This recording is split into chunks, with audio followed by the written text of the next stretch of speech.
అందరికీ నమస్తే అండి. Welcome to my channel real talks with Suni.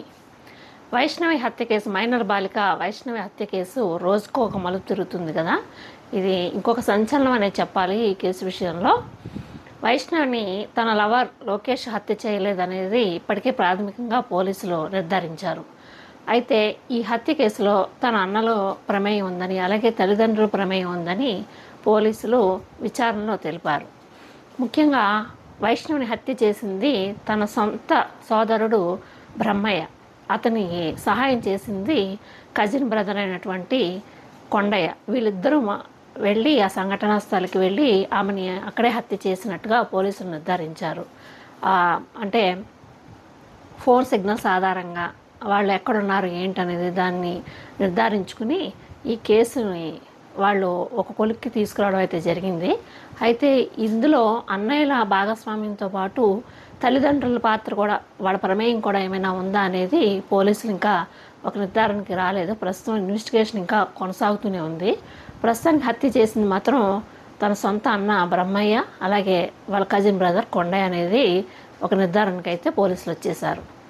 అయితే ఈ అమ్మాయి వైష్ణవి తన ఫోను ఇలా లవ్ చేసుకుంటున్నారు, ఈ విషయాలు గొడవలు ఇవన్నీ జరుగుతున్న టైంలోనే వాళ్ళు అతని నుంచి దూరంగా ఉంచే ప్రాసెస్లో తనని ప్రొద్దుటూరు తీసుకొచ్చి ఇక్కడ కాలేజీలో జాయిన్ చేయడం జరిగింది.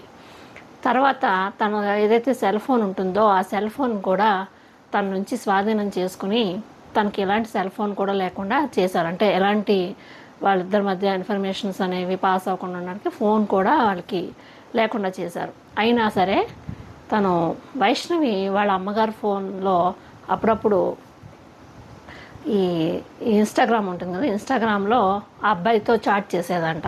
వాళ్ళు తరచుగా అప్పుడప్పుడు గండికోటలోనే రెగ్యులర్గా కలుస్తూ ఉండేవారంట. వీళ్ళు ఏంటి ఇప్పుడిప్పుడు సడన్గా ఇది ప్లాన్ చేసుకున్నది అయితే కాదు. వీళ్ళ అన్నయ్యలు కూడా ఒక 2-3 నెలల నుంచి వాళ్ళిద్దరిని కూడా చంపాలని రెక్కి నిర్వహించుకుంటున్నారంట ఎప్పటికప్పుడు. ఇది ఇప్పుడు ప్రస్తుతానికి వైష్ణవిని చంపారు, కానీ అసలు వాళ్ళ ప్లాన్ అయితే లోకేష్ని కూడా ఇద్దరిని చంపేయాలనేసి వాళ్ళు ప్లాన్ చేసుకున్నారు. కానీ లోకేష్ వాళ్ళ మామ ఎప్పుడైతే సురేంద్ర, ఒక కజిన్ బ్రదర్ సురేంద్ర ఆ మామకి ఫోన్ చేసి లోకేష్ ఎక్కడున్నాడు ఏంటి అని ఆరా తీయడంతో అతనికి అనుమానం వచ్చి లోకేష్ని అతని మామ అలర్ట్ చేయడం జరిగింది. వాళ్ళు నీ కోసం వెతుకుతున్నారు, నువ్వు అక్కడి నుంచి వెళ్ళిపో అనేసి ఆ మామ తరచూ ఆ వైష్ణవితో ఉన్న టైంలో ఒక 4-5 సార్లు చాలాసార్లు ఫోన్ చేసి అతన్ని హెచ్చరించడంతో లోకేష్ అక్కడి నుంచి వెళ్ళిపోయాడు. దాంతో అతను ఆ హత్య నుంచి అయితే తప్పించుకోగలిగాడు.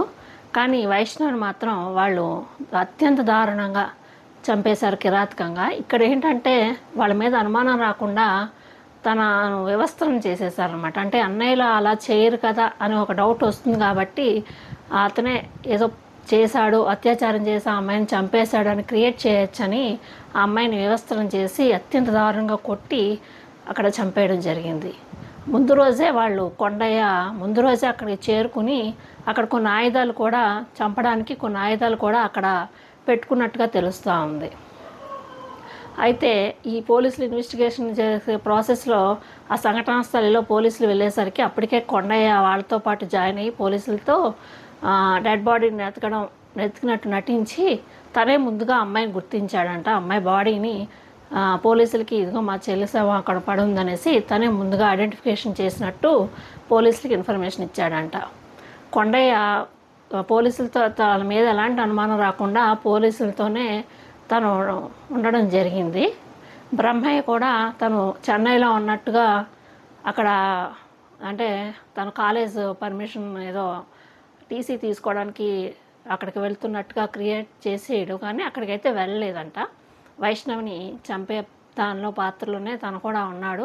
వాళ్ళిద్దరూ కూడా ఈ హత్య చేసినట్టుగా నిర్ధారణ అయింది.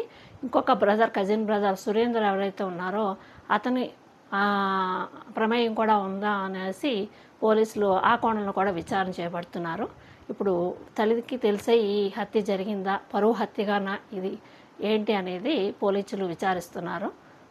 ఇది ఇవాల్టి వీడియో. ఈ వీడియో కనుక మీకు నచ్చినట్టయితే లైక్ చేయండి, షేర్ చేయండి మీ బంధువులకి, అలాగే కామెంట్స్ కూడా పెట్టండి మర్చిపోకుండా. మరో వీడియోతో మళ్ళీ కలుద్దాం. అంతవరకు సెలవు, నమస్తే.